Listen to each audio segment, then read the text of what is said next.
Então, antes de entrarmos na mensagem, eu gostaria de apresentar o novo nome do Ministério de Jovens, porque a igreja, mudou o nome da igreja e vamos mudar o nome do Ministério de Jovens também. Não sei se todos já viram, mas o novo nome do Ministério de Jovens é Hangar 316. Então todos vocês são bem-vindos a conhecer o Hangar 316. Todo sábado, às 19 horas, tem um pré-culto ali. Tem finger foods, cafezinho ou pipoca. Finger foods é para ficar chique, tá? Você fala que é finger foods, mas por enquanto é pipoca. Das 7 às 7h30, então porque em inglês fica chique o negócio. Então, finger foods, pipoca, das 7 às 7h30, você é nosso convidado para conhecer. 7h30 começa o louvorzão, tem louvor, tem uma banda. Daí já entra na mensagem e temos um culto maravilhoso. Mas por que nome Hangar? Da onde que vocês tiraram esse nome? Nós, como liderança do Ministério de Jovens, e agora, qual o nome? Hangar. Por que Hangar? Se você procurar no Google, Hangar é um lugar onde as aeronaves ficam protegidas.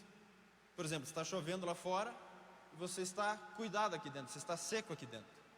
Então o hangar é isso, você está protegido das circunstâncias. Pode estar chovendo lá fora, você está protegido. Pode estar nevando lá fora, o avião fica guardado. Pode estar o deserto, o sol que for, você está protegido. Se você procurar no Google, é isso que significa. Hangar é um galpão onde as aeronaves ficam guardadas. É o lugar onde as aeronaves recebem manutenção.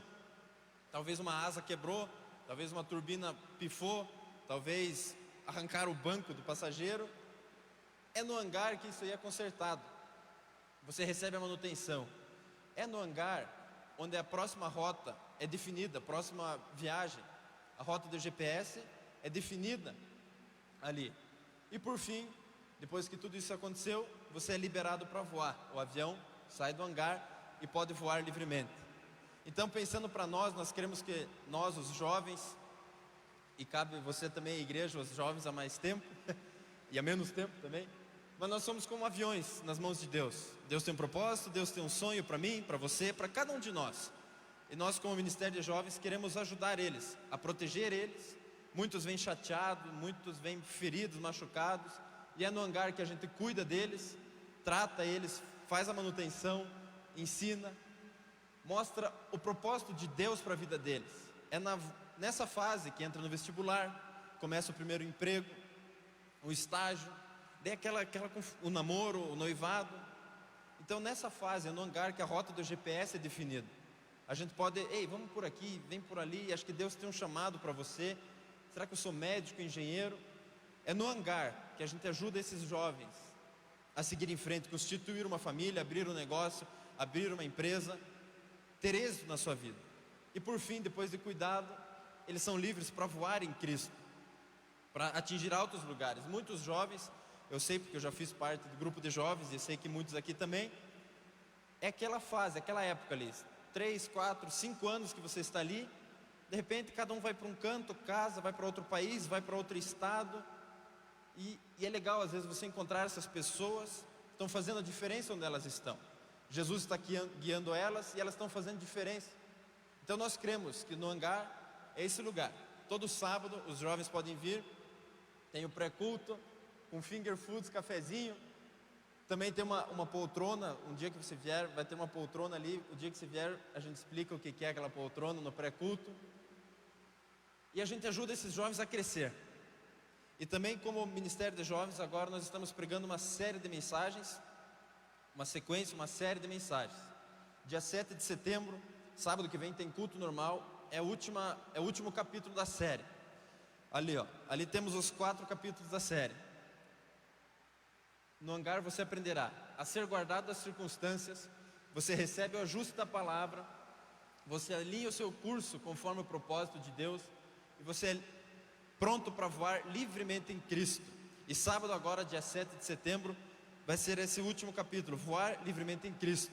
Então você é meu convidado, se você quiser conhecer, fazer parte, ver como funciona, voar livremente em Cristo. E no final do mês a gente começa uma nova série. Vocês vão ver os anúncios, as propagandas.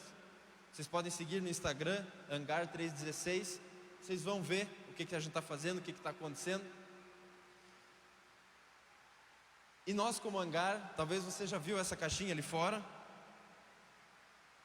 Não sei se todos já viram, já repararam nela. Alguns acharam que era para pôr dízimo, oferta, de enfeite. Eu descobri hoje de manhã que achavam que era para dízimo e oferta. Não é. Para que é isso aqui?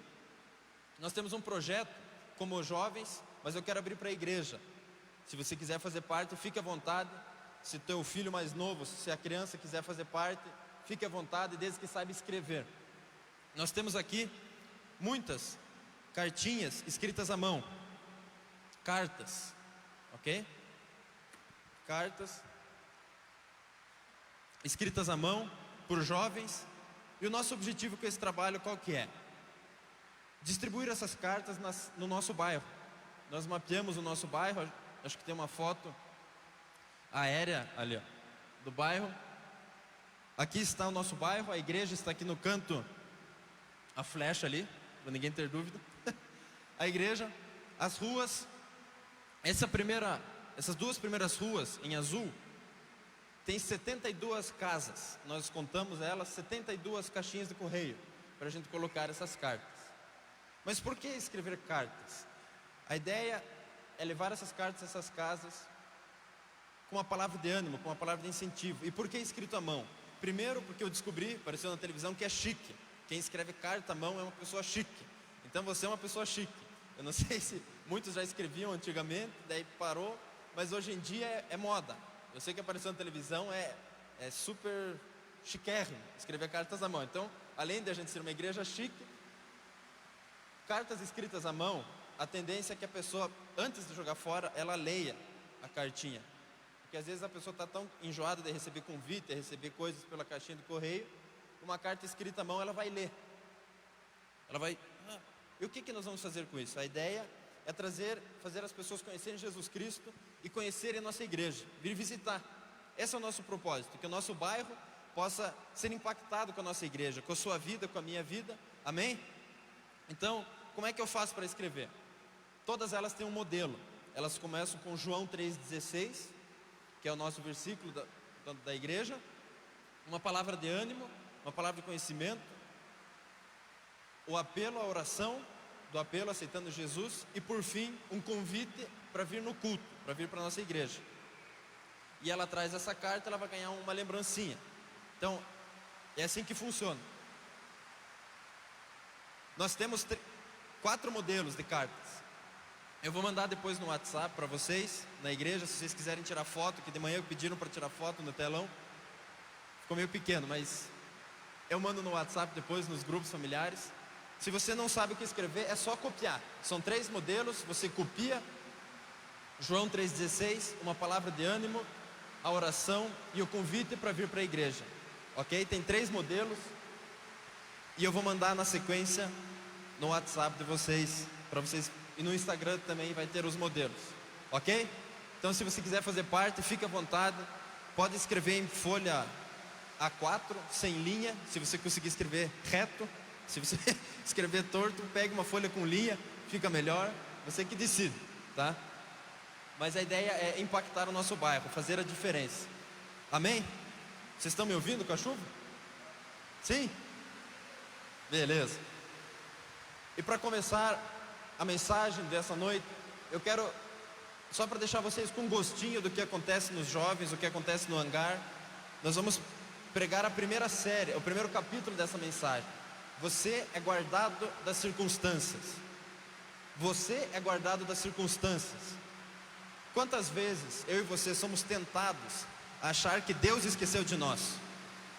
Às vezes acontece alguma coisa em nossa vida e você acha, Deus esqueceu de mim. Eu mudei de emprego, as coisas começam a dar errado, você acha, Deus esqueceu de mim. Eu fiquei noivo, tenho que pagar o casamento e as coisas não dão como você planejava, Deus esqueceu de mim. Mas a Bíblia é repleta de personagens bíblicos que mostram que Jesus, Ele guarda cada um de nós das circunstâncias. Ele protege você, Ele cuida você, Ele se importa com você. Por exemplo, Daniel na cova dos leões. Imagine que situação caótica, ser jogado numa cova cheia de leões. Você tem planejado isso essa noite? Você pular no zoológico, dentro da jaula do leão? Ninguém quer fazer isso. Mas a Bíblia mostra que Deus cuidou daquele homem. Sadraque, Mesaque e Abednego, os três foram lançados numa fornalha ardente, onde tinha fogo, e não aconteceu nada com eles. Deus guarda você da circunstância. Talvez você esteja pensando, mas Deus esqueceu de mim. Eu fiz algo tão errado que Deus me abandonou. Deus esqueceu de mim.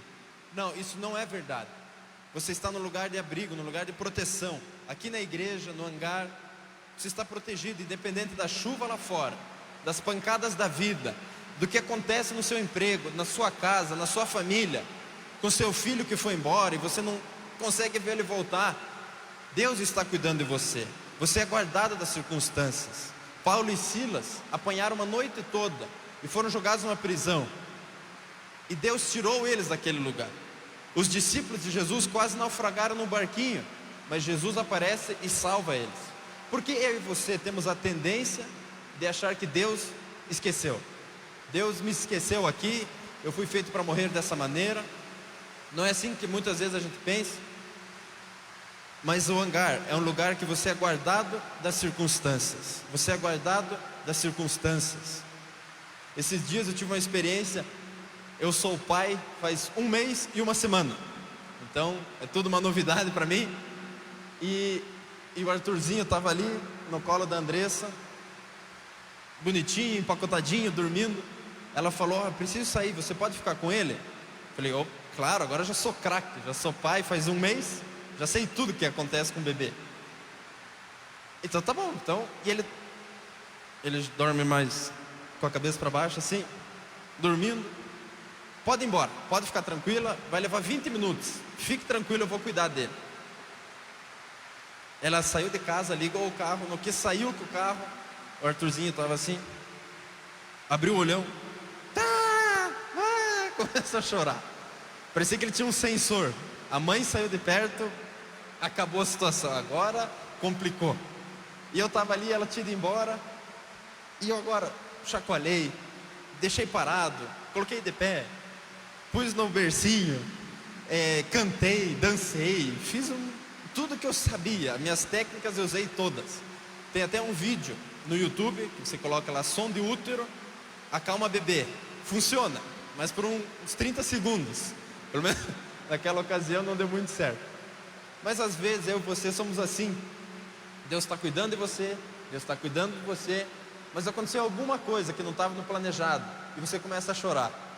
Deus esqueceu de mim, minha mãe foi embora, e agora? O que eu faço? Mas eu quero mostrar na Bíblia uma passagem que Jesus Cristo cuidou de 5.000 pessoas de uma só vez. Uma situação caótica, mas que Jesus Cristo transformou em bênção, transformou em milagre. Abra comigo a sua Bíblia no Evangelho de Lucas 9, 10 ao 17. Evangelho de Lucas, capítulo 9, versículo 10 a 17. A Bíblia nos diz assim: ao voltarem, os apóstolos relataram a Jesus o que tinham feito. Então ele os tomou consigo e retiraram-se para uma cidade chamada Betsaida. Mas as multidões ficaram sabendo e o seguiram. Ele os acolheu e falava-lhes acerca do reino de Deus, e curava os que precisavam de cura. Ao fim da tarde, os 12 aproximaram-se dele e disseram: manda embora a multidão, para que eles possam ir aos campos vizinhos e aos povoados, e encontrem comida e pousada, porque aqui estamos em lugar deserto. Ele, porém, respondeu: deem-lhes vocês algo para comer. Eles disseram: temos apenas 5 pães e 2 peixes, a menos que compramos alimento para toda essa multidão. E estavam ali cerca de 5.000 homens. Mas ele disse a seus discípulos: façam-nos sentar em grupos de 50. Os discípulos assim o fizeram, e todos se assentaram. Tomando os 5 pães e os 2 peixes, olhando para o céu, deu graças e os partiu. Em seguida, entregou aos seus discípulos para que servissem ao povo. Todos comeram e ficaram satisfeitos. E os discípulos recolheram 12 cestos cheios de pedaços que sobraram.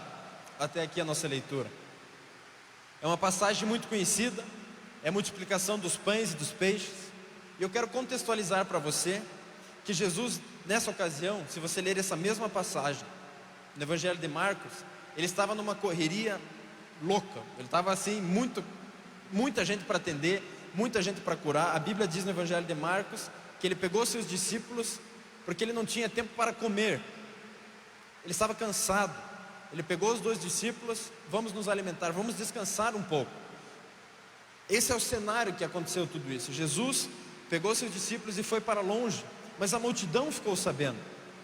E a Bíblia não diz que foi a multidão, foram as multidões, ou seja, era muita gente. Muita gente foi atrás de Jesus. Isso mostra quão ser humano Jesus era. Ele era como você e como eu. Ele era um ser humano que estava cansado. Ele queria um tempo para comer, mas a Bíblia diz que ele estava cansado. Aquela multidão chegou, soube onde ele estava e foi até ele. Quando chegou até ele, Jesus Cristo, a Bíblia diz, ele os recebeu. Ele os recebeu, mesmo cansado, com fome. Jesus Cristo recebeu aquela multidão, e era muita gente. O primeiro ponto é esse: Jesus Cristo recebe você essa noite. Jesus Cristo está de braços abertos para receber você essa noite. Independente da sua situação, independente de como você veio até aqui, esse lugar, talvez cansado, talvez desanimado, decidido a tirar a sua própria vida, Jesus Cristo está aqui para te receber essa noite. Jesus Cristo atendeu uma multidão de 5.000 pessoas. Ele abriu mão do seu conforto para atender aquela multidão. Ele quer atender você essa noite. Eu lembro quando eu entrei no grupo familiar de juniores, 10 anos eu tinha. Eu entrei no grupo familiar muito empolgado, né? Era no sábado à tarde, e chegava um momento de pedidos de oração. Eu pedia tudo. Eu fazia uma lista toda vez. Eu quero isso, eu quero isso, eu quero baquetas novas para tocar no sábado, eu quero um tênis novo, eu quero passar na escola. Eu pedia, fazia uma lista todo sábado. Eu lembro que os outros colegas de grupo, que eram filhos de pastor também, chegou uma hora: cara, para de pedir, meu. Fica enchendo o grupo aí de pedido, ninguém lembra depois do que você pediu. Não, para de pedir, Jesus nem quer saber. Comecei a sofrer bullying dentro do grupo familiar.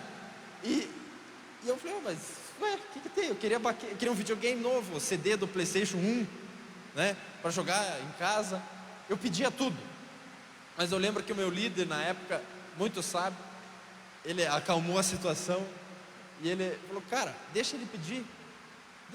Jesus Cristo gosta quando a gente chega e pede as coisas para ele. Fale, converse com ele. Jesus Cristo te recebe essa noite. Não tenha vergonha. Talvez você não seja aceito pelos padrões que você mesmo criou, ou você acha que existem. Talvez você ache que não, eu não sou digno. Os anjos de Deus já estão cansados de cuidar de mim. Eu não posso chegar até Jesus. Você pode. Não, mas eu fiz algo muito grave. Eu cometi um aborto. Matei uma velhinha ali na rua. Eu chutei um cachorro, daí chutei a criança. E Jesus Cristo está aqui para te receber. Eu cometi um adultério. Jesus Cristo está aqui para te receber. Talvez você não se sinta digno, mas saiba, Jesus está de braços abertos para receber você essa noite. A Bíblia diz em Filipenses 2:6: Jesus, embora sendo Deus, não considerou ser igual a Deus era algo a que devia pegar-se, mas esvaziou-se a si mesmo, vindo a ser servo, tornando-se semelhante aos homens, e sendo encontrado em forma humana, humilhou-se a si mesmo e foi obediente até a morte, e morte de cruz. Jesus Cristo não precisava de nada disso, de cuidar daquelas 5.000 pessoas, 5.000 homens. Podemos dizer que ele estava com a vida ganha. Não precisava fazer nada disso. Podia, fica aí, espera aí, depois eu cuido de vocês. Mas Jesus Cristo cuidou daquela pessoa. E a Bíblia diz que ele ainda curou os enfermos ali no meio. Além de atender, ele curou. Ele pergunta para você: o que você quer? Peça para mim. Você quer uma cura no teu corpo, uma cura no seu emocional, uma cura no seu físico? A Bíblia diz que ele curou a todos, e curou a muitos que ali estavam. Essa noite é a noite do seu milagre. Você chegou até Jesus. Talvez você não se sinta digno, mas você é digno. Jesus Cristo está de braços abertos para te receber. Mas eu cometi algo muito grave, eu não tenho chance. A Bíblia mostra que uma mulher foi pega em adultério. Uma mulher foi pega em adultério, traindo o seu marido. Você imagine, se hoje já é uma situação complicada, atenderam uma situação assim? Um casal que é pego em adultério, alguém que trai o seu marido, a sua esposa. Imagine na época de Jesus. A Bíblia nos diz que naquela época era necessário apedrejar tais mulheres. E os mestres da lei levam ela até Jesus e dizem: Jesus, essa mulher tem que morrer. Ela pecou, ela fez algo muito grave, ela não pode ficar viva, ela não merece estar viva. Quantas vezes eu e você já fomos rotulados com essa frase: você não merece estar vivo, você não merece estar aqui, você fez algo muito grave. Mas Jesus, olha a resposta que Jesus dá. Então Jesus pôs-se em pé e perguntou-lhe: mulher, onde estão eles? Ninguém a condenou? Ninguém, Senhor, disse ela. Declarou Jesus: eu também não a condeno. Agora vá e abandone a sua vida de pecado.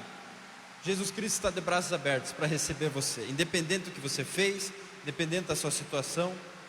Mas Andreas, como você diz isso com tanta certeza? E se eu for um ladrão de banco? E se eu for um bandido, um serial killer? A Bíblia tem outra passagem que diz assim: o ladrão da cruz, Lucas 23, 42. Esse aqui foi salvo aos 45 do segundo tempo. Talvez você se sinta assim essa noite: eu não tenho mais chance, eu já estou para lá dos 45 do segundo tempo. E a Bíblia diz: então ele disse: Jesus, lembra-te de mim quando entrares no teu reino. Jesus lhe respondeu: eu garanto, hoje você estará comigo no paraíso. Essa é uma promessa de Deus para mim e para você. Hoje você estará comigo no paraíso. Ele falou isso para um ladrão condenado à morte de cruz. Jesus Cristo recebe cada um de nós. Eu não sei aqui quantos, bom, talvez não levante a mão, já foram em festa de penetra. Você não foi convidado, mas você foi. Já fez isso ou não? Você não era para estar lá, mas você foi. É que você conhecia um amigo do amigo, e você foi no casamento, você foi na festa, e daí fica aquele clima, né? Todo mundo olhando: cara, será que você... Não, você não pode. E daí o dono da festa, você tenta desviar dele de toda forma para que ele não te veja. Ou pior ainda, você vai fazer um churrasco depois do culto e você não quer chamar uma pessoa. Eu não quero que essa pessoa venha. Você chama todo mundo, menos aquela pessoa. E daí você fica inventando desculpa. Cara, acho que não vai dar. E fica, e passa mal, fala mentira, tudo para a pessoa não vir para o teu churrasco, para o teu... Eu fiz isso uma vez.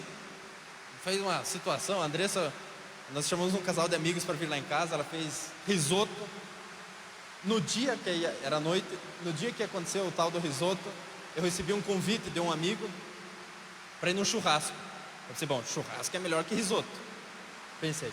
E esse amigo, ele era mais famoso ainda, ele era mais popular. Bom, vou dar um jeito, vou inventar uma desculpa, vou despistar esse cara e vou nesse lugar, esse casal. A Andressa: não faz isso, eu fiz aqui o risoto. Não, a gente come o risoto durante a semana. Eu sei que eu liguei para esse meu amigo e inventei coisa, fiz... Nossa, foi uma situação, quem já fez isso sabe. E falei, não sei o que. Tá, o cara falou: tudo bem então, não vou.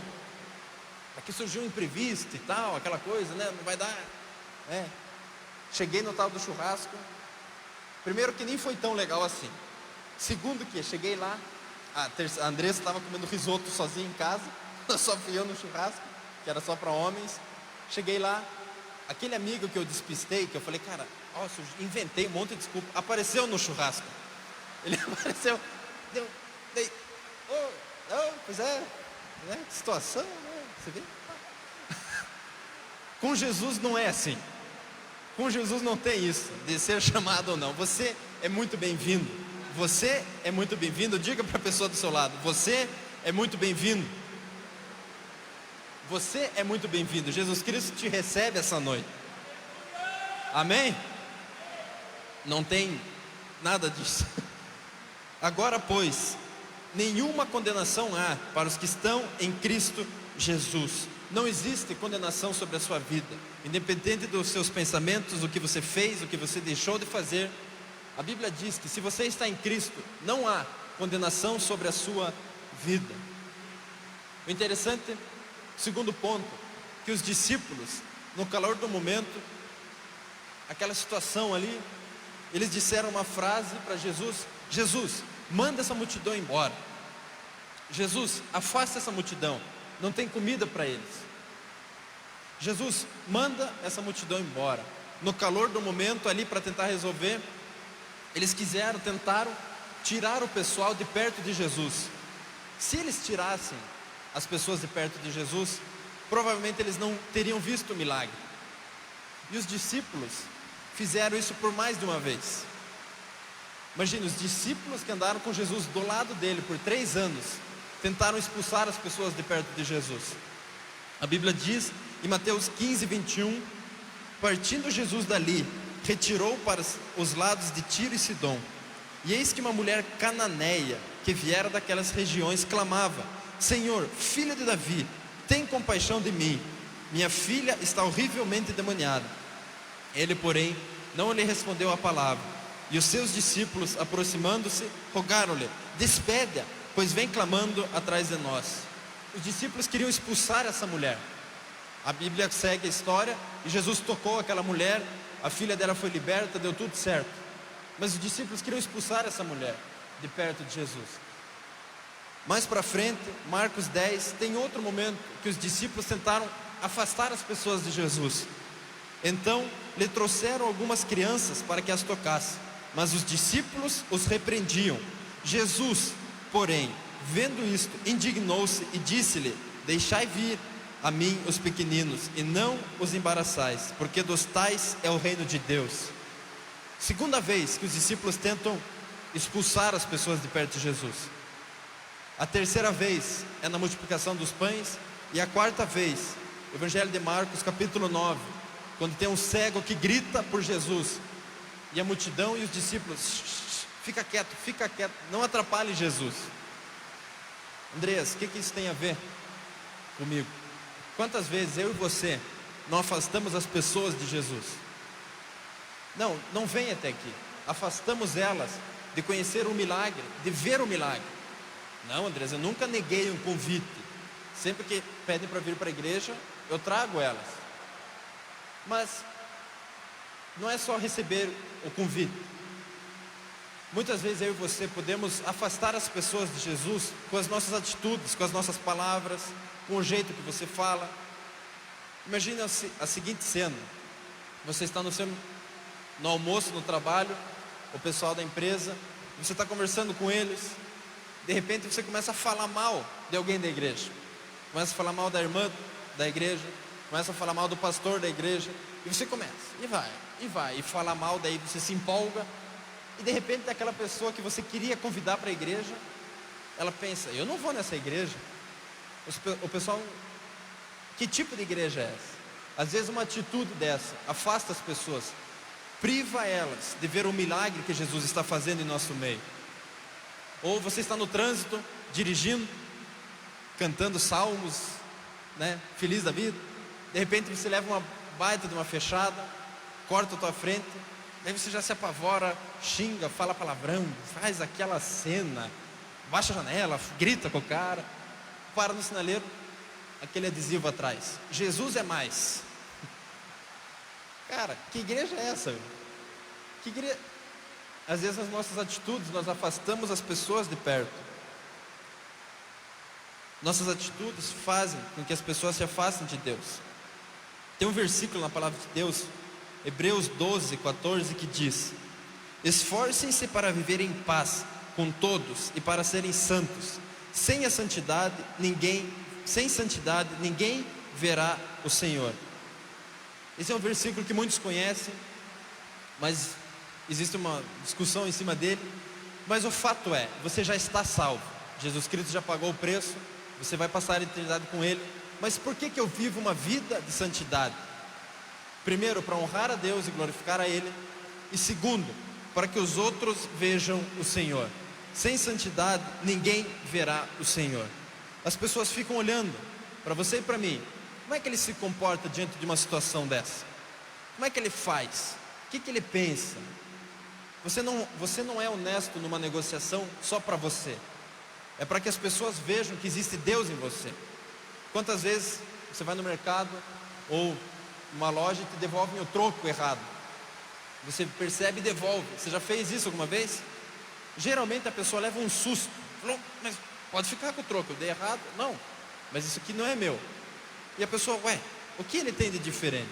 O que ele faz de diferente? Sem santidade, ninguém verá o Senhor. Às vezes com as nossas atitudes, como você se comporta, fala, dirige, afasta as pessoas de conhecer esse Jesus. Eu lembro, na época da faculdade, de manhã eu contei esse testemunho, agora à noite meu pai está aqui, mas o importante é minha mãe não estar, daí ela não sabe.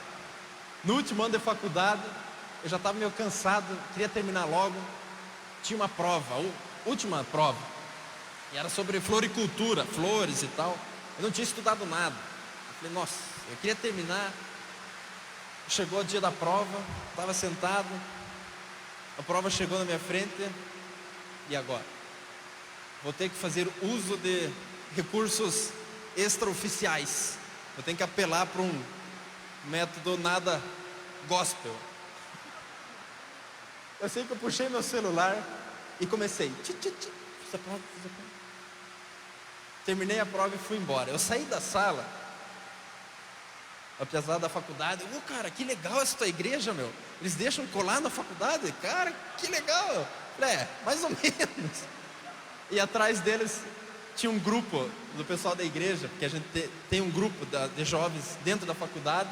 E justo naqueles dias eu tinha levado a devocional, feito oração. Ficaram me olhando assim, bonito, hein? O que agora? O que você vai explicar? Mas já passou, deu tudo certo, né? Mas você percebe, claro, esse é um exemplo pequeno, mas são atitudes que as pessoas olham para mim e para você. Cara, eu quero ser igual a ele, eu quero fazer igual ele faz. Aproximar as pessoas de Jesus. Não fale mal do seu irmão, não provoque o seu irmão, não fique, ou aquela frase, contratar gente da igreja não dá, não seja sócio de pessoas da igreja. Já viu isso? Não, pessoa que trabalha, não são frases que a gente pode dizer. Sem santidade ninguém verá o Senhor. As pessoas ficam olhando, eu quero ser igual a você, eu quero ser igual a você. Um tempo atrás eu fui numa feira de máquinas, cheguei lá, meu pai não foi, comecei a conversar com as pessoas. Oi, tudo bem? Tudo bem? Assim, os vendedores, todos eles, cadê o Arno? Cadê o seu Arno, pastor Arno? Não, eu estou aqui. Não, mas o seu Arno, cadê? Não, está em São José. Não, mas eu estou aqui. Mas o Arno é legal, ele toma cafezinho com a gente, ele traz uma devocional, ele ora conosco. Você percebe, as pessoas ficam olhando para você e elas veem algo diferente de você, na faculdade, no seu trabalho, quando você vai numa feira, quando você vai num casamento. Você e eu somos a luz do mundo, amém? Você é a luz do mundo, você resplandece, onde você caminha, você deixa pegadas de fogo atrás de você, e essas pegadas levam até Jesus. E minha oração é que eu e você não seja como os discípulos que tentaram afastar as pessoas de Jesus, que a gente seja aqueles que traga as pessoas até Jesus. Ei, esse é o caminho, essa é a verdade, essa é a vida. Venha até aqui, venha conhecer a igreja, venha conhecer esse Jesus que eu sirvo. A Bíblia tem um versículo, Gálatas 5:15.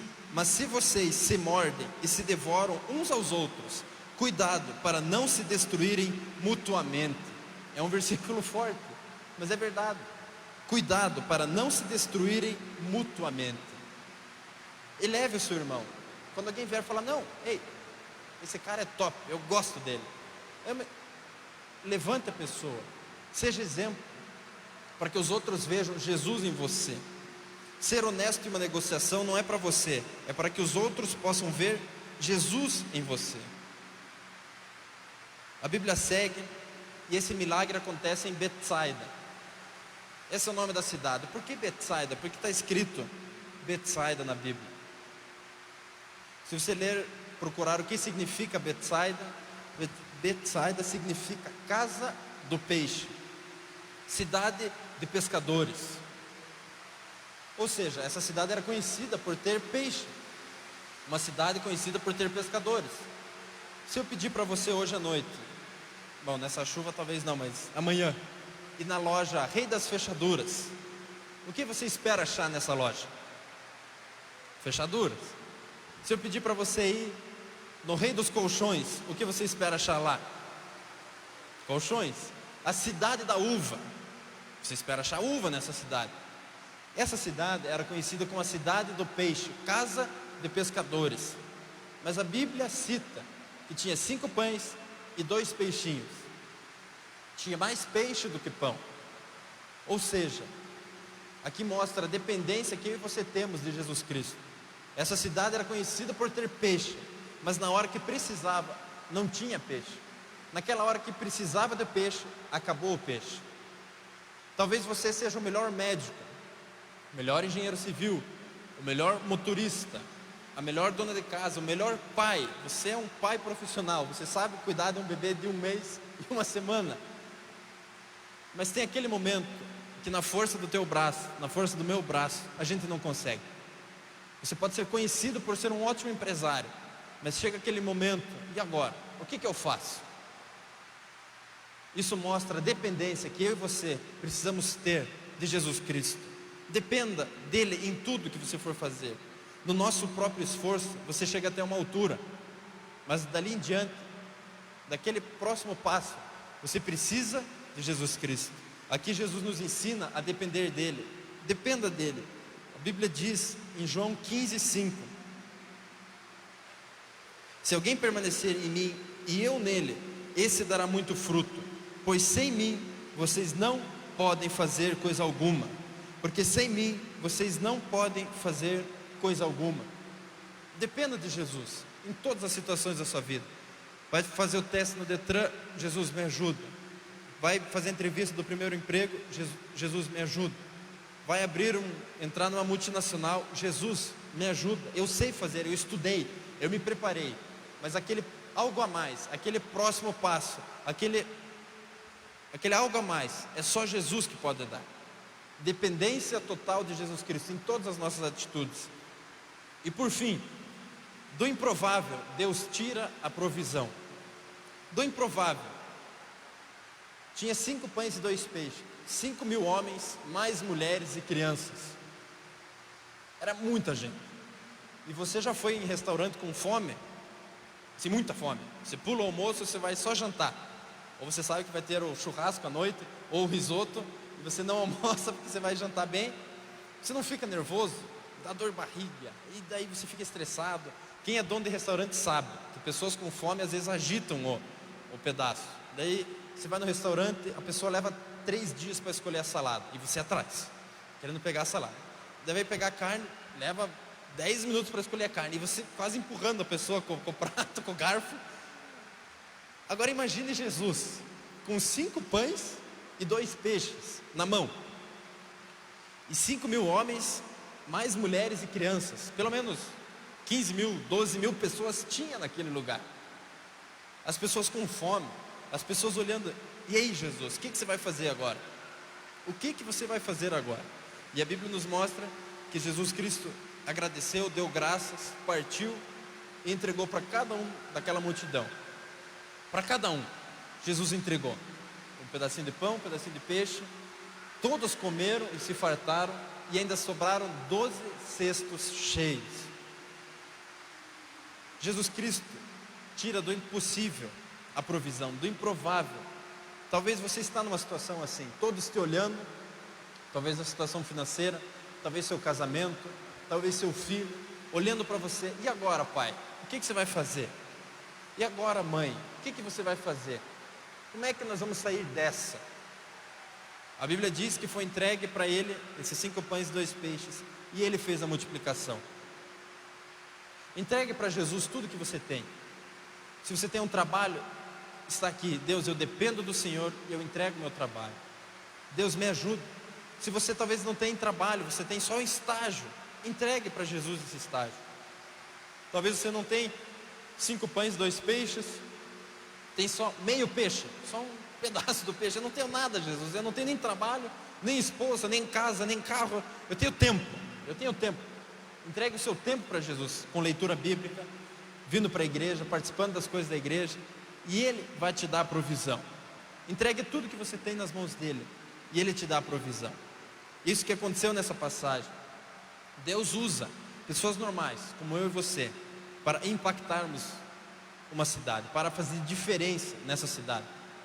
Talvez você tenha um peixe, talvez você tenha um trabalho, um emprego. Jesus está aqui, eu quero ir com você. Ele usa pessoas normais. Ele usou um assassino para ser um dos maiores escritores da Bíblia. Paulo, que matava os cristãos, de repente virou você lê passagens dele, a Bíblia inteira. Como é que pode? Jesus transformou uma situação. O pessoal na época desconfiava, mas não era esse que matava os cristãos? Como é que eu vou ouvir ele agora? Deus, do improvável, tira a provisão.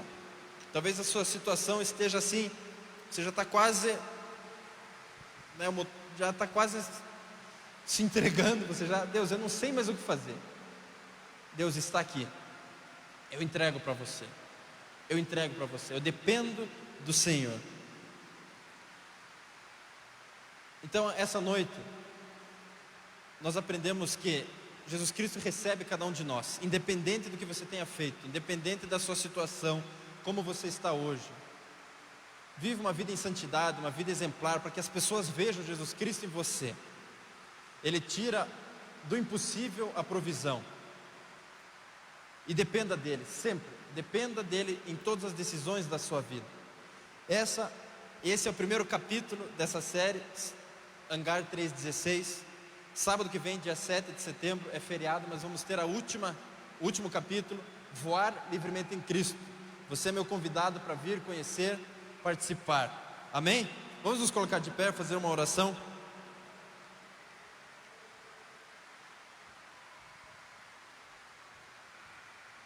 Hangar 3:16, o lugar onde você fica protegido, cuidado, onde tem pessoas e líderes que se importam com você, como você está. Nós queremos crescer, atingir altos lugares juntos. Pai Celestial, obrigado, porque sabemos que podemos confiar as nossas vidas ao Senhor.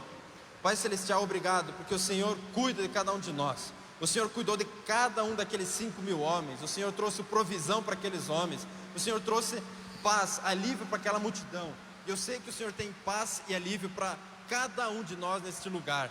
Pai Celestial, obrigado, porque nós dependemos do Senhor. Nós confiamos a nossa vida ao Senhor. Nós nos entregamos ao Senhor e sabemos que o Senhor tem um propósito para a nossa vida, tem uma solução, uma saída. Espírito Santo, obrigado, porque o Senhor cuida. O Senhor cuida de cada um de nós e protege, se importa com cada um de nós. Espírito Santo, nessa hora, entregamos aquilo que temos. Eu tenho meu trabalho, eu tenho meu filho, eu tenho um peixe, eu tenho um pão. Entregue para Jesus nessa hora. Deixe Ele fazer um milagre. Confie nele nessa noite. Deixe que Ele faça um milagre essa semana. Nós queremos ouvir o seu testemunho. Deus, eu decido confiar no Senhor. Essa situação parece não terminar, essa situação parece não concluir, mas eu decido entregar ao Senhor o que eu tenho. Pai Celestial, obrigado, porque a sua palavra é viva e eficaz. E obrigado que ela conversa conosco, ela nos ensina, ela nos ajuda a crescer. Pai Celestial, obrigado por essa noite de glória, de unção e de poder. Em nome de Cristo Jesus, amém. Aleluia.